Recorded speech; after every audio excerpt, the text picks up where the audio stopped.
Smacking, cracking, and watching. Follow me on Twitter. Subscribe. So happy. You guys have no idea how happy I am to talk about The Last Tycoon. Wow. Amazon released 9 episodes of this drama based off of a 1941 book, F. Scott Fitzgerald, same title, The Last Tycoon. The series is set in 1936. Not just Hollywood right now. This is glamour, golden age, vintage Hollywood. Okay. We learn about Monroe Starr and Minna Davis. We know that they were married. She passed away in a mansion fire. We'll end up learning that Hollywood is small. We learn that Hollywood is teeny and it's full of nepotism. Pat Brady is running things. Pat Brady is the guy who mentored Monroe Starr. In the beginning episodes, we learn that Brady's money is slow and low. And so he's seeking craziness. I mean, he's going all the way out as far as reaching out to German consultation. Okay. So we have Monroe Starr. Monroe Starr is a boy genius. He can tell when someone's fake typing. You know, you got to use that space bar, right? Since Monroe's wife passed away, he fills that void with overworking himself at the studio. He feels that art is what's important when you're making a picture. Rose stresses that ordinary is the enemy. Very hands-on. Word is, he doesn't date because he can't compete with a ghost.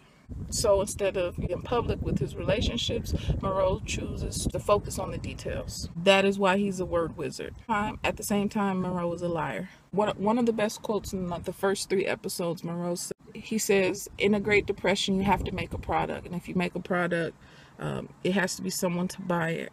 And that someone is every kid on the street. Pictures like this matter. Pictures like this matter when you have nothing else. Beautiful. Then we have Kelsey Grammer, who plays Mr. Pat Brady, and Kelsey's doing an outstanding job. He's dry. He feels that art comes second to money. And we know Monroe feels the opposite. He feels that art is first, money comes later. This is Cecilia's dad. One of the great quotes Pat said was, business as usual until we're not business as usual. He sits in this big leather executive chair with the metal buttons all throughout. And as he's sitting at the big chair behind the desk, Monroe perches onto the wooden desk. Batman is Pat Brady and Monroe is Robin. Another quote, everyone that walks into his office is a prostitute. The third quote that made me love this guy, my lot, my name on the gate. Monroe adds, you owe that kid in the street, Pat. That kid made you rich. He's pissed, slightly embarrassed that his daughter is not behind the desk, that she wants to do hands-on work. He compares himself to Mayor, who is running Hollywood, saying Mayor's kid isn't doing this, and everything he strives for is to be better than Mayor. He uses racial slurs. He eats like a king, but at the same time, even though you're eating like a king, you're living picture to picture like most people live. He's willing to try to do, I guess, not so fashionable position. She wants to do the grunt work to see where the people who sweat, the regular folks, are, so she can appreciate. She has this new appreciation for life almost. She's got a thing for Monroe, but he doesn't have a thing for her. She can't get him. With that said, it's nothing like a woman scorned who can't get what she wants. Kathleen, I'd rather not be one of those things you choose to reshoot one day. I can't be a stand-in for Minna. I'm more than plain Jane.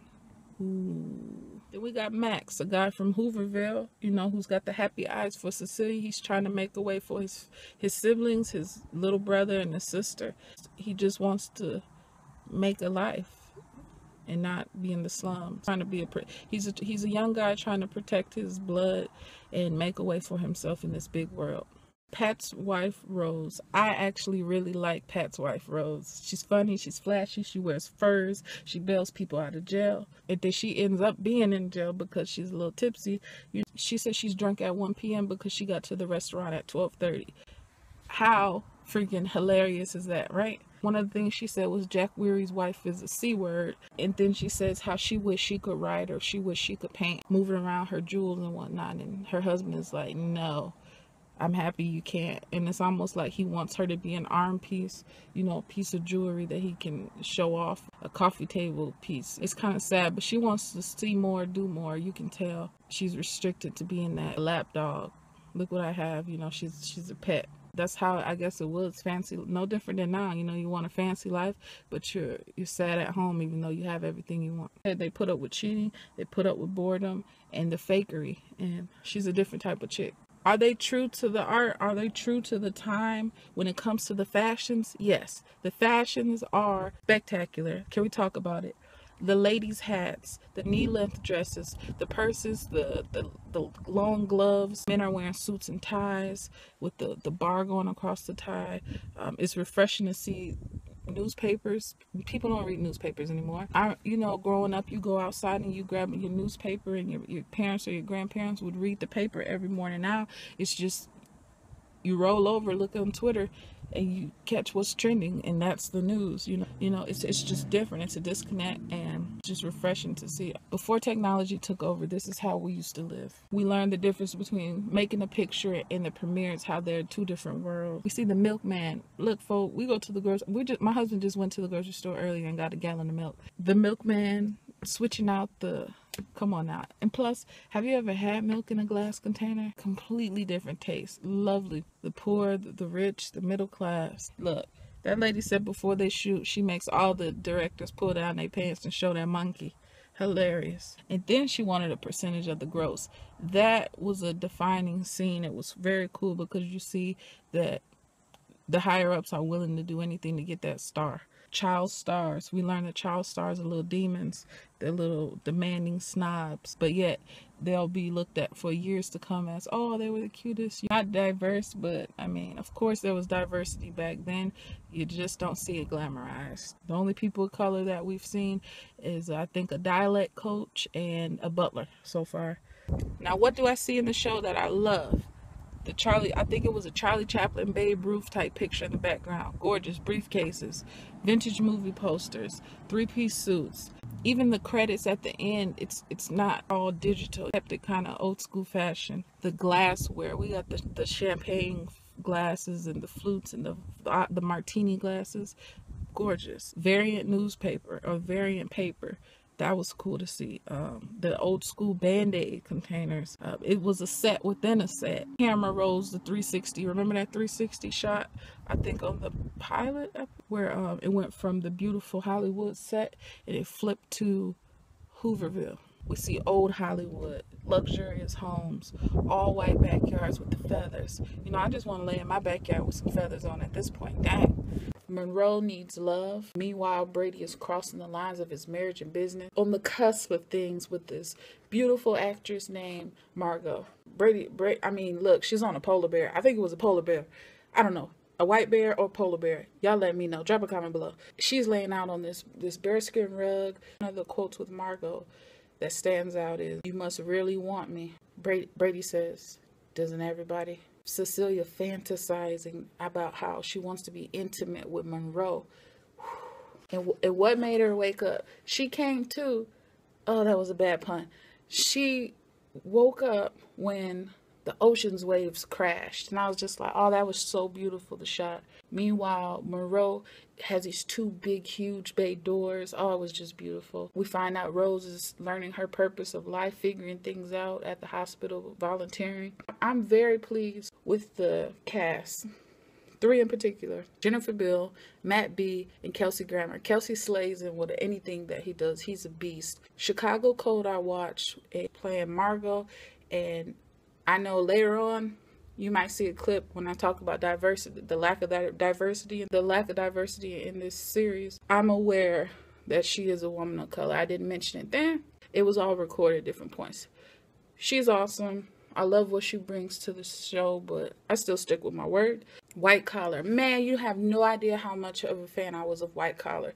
Between Neil Caffrey doing his thing, I'm so proud of him to see his growth. I told my husband in like 2012, whenever that show was up, I said, hey, this guy, he's either typecasting himself by dressing like this, but between his eyes, his hair, and the way he can work a suit, this guy is going to do a period piece, and he's going to destroy it. And I think this was pretty perfect for Matt. Margot said, now your trousers. Stop. You can stop. Button up before something falls out. The important thing is that you would do it. Powerful. Powerful. She's full of herself just a little bit. She's got a poster of herself on the wall. She's got her own servants. I like this character. Overall, this was a very good series. I guess before I start diving more into details, I enjoyed watching this. It was long for it to be 9 episodes. It was long. It was jam-packed with a lot. For the most part, it was a good watch. Can't complain, right? We see a guy with a monocle. Monocle is like having just one eyeglass, like just one Scrooge McDuck ring. The German guy, he has one of those. He's a different type of character. This Fritz guy, he brings just a lot. Margot has a swear jar.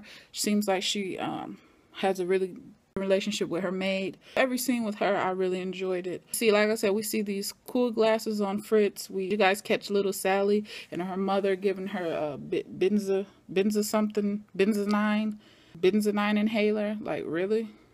The funeral, this great storyteller that Mayor was BSing about, you know, it basically was telling a forecast of, hey, Monroe, are you gonna let Pat do you like this if your deathbed comes? Is this what it will boil down to in the future? Wise up. Who did we see? Who did we see at this funeral? The same person who was in Hoovertown and welcomed Max Minor. Why don't you go to some clothes and wardrobe? Security there. The director of security is there. He's always in the backdrop doing something. Secretive guy. We see this split with the money man because Pat Brady said he was not his Lord and Savior. Yet, later on down the road, Brady, once he cleaned Max up to what he wanted to be, his in-house snitch, he said, are you ready for me to be your Lord and Savior? Wow. He said, will you accept me? Yeah, wow. Max is an interesting character. He brought a lot to these episodes because his first day on set, he knocked over a basket full of prop heads. You have an apartment or whatnot for your family. Y'all still eating beans. You're not where you want to do, but you're cleaned up now. You're Minnie Monroe on, you know.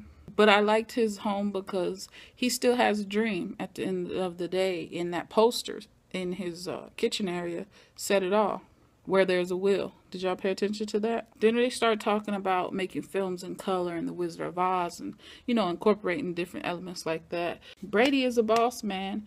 And Brady is the boss, but Monroe is the hero. Like I said, it's that Batman Robin stuff. When Cecilia was around Fritz, man, it was just like her whole everything changed. Like she got turned, you know, seeing all that.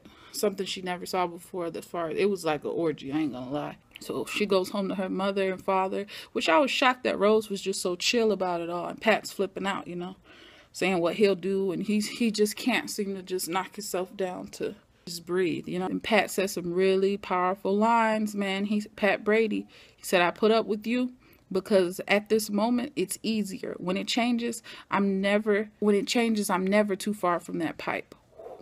He says, you all are mine. When he busts into that studio right before the birthday bash, you all are mine. Anybody who eats my bread, all of y'all are mine. I was just like, wow. Birthday cake comes in and they have this great conversation in the recording studio with everyone looking in the next room over, but they couldn't hear. That was pretty cool. So in that same instance, he gifts Monroe a watch and he says, happy birthday, son. Jewelry boxes have really changed in 2017 because that jewelry box looked fabulous. Kathleen has now become a star in these last couple episodes and fake accent, everything. We see this drippy, rusty faucet at Max Minor's house, home, apartment, whatever it is. It's just breaking us down to say, we are not in Hollywood living great. It's almost like, hey, we're in the slums. Security's there. Once again, and he's talking about silence. Meanwhile, Monroe and Kathleen are on the way to this party and they're not talking, but you know, they're keeping up appearances, and that silence was deadly in the car. And then she fakes him, plays him out to have, what she said, my earring stuck in my hair, and then she just wants to touch him one last time. And it was like, oh man, he's over it. He just caught a body for you. Like, what are we doing? Then Monroe and Rose. The whole Monroe and Rose situation, I'm not shocked with it. Come on. In the speech, Monroe said, as for my wife to be, she knows how I feel about her. Wow. And then now we got Pat canning Monroe's movie. Oh, that's so shady and messed up, man. He said, I'm not turning on you, Monroe. I'm just doing my job. 2 days ago, you were a killer. Today, you're a murderer. You're an actual murderer. And I said, oh, wow, the blackmail is real, man. So we get home. Pat's telling his wife how he can't afford to do this picture, but you got people on hands and knees scrubbing your floors. You're living luxurious, but you're nickel and diamond everything else in your life. She said, you want a wife? At that point, she was done. She's like, you want a wife? Go get a wife. Pack your stuff and go. This is mine. Wow. Fritz said it best. Snakes selling snakes to snakes. Ooh. Pat is so, oh, he's just so full of himself, man. He's the things that he says. He's such a, you're gonna sing, you're gonna dance, and you're gonna dance for me. That's what Pat said to Kathleen. And I'm like, wow, she has no idea what she's got herself into. But who knows how these big wigs really treat people behind closed doors? All we know is what we see in movies, film, and interviews, right? To see Max's sister, she just wants that glamorous lifestyle so bad, but she has no idea that people are there to take advantage of her. And this man photograph her, and he's being so sleazy and creepy about it, like you're gonna end up in a nudie magazine or worse. That was just almost disturbing to see her go down that path. So we are at the Oscars at this point. Margot and Brady on the red carpet. Beautiful. All of a sudden we see Kathleen and Monroe pull up. Bright lights.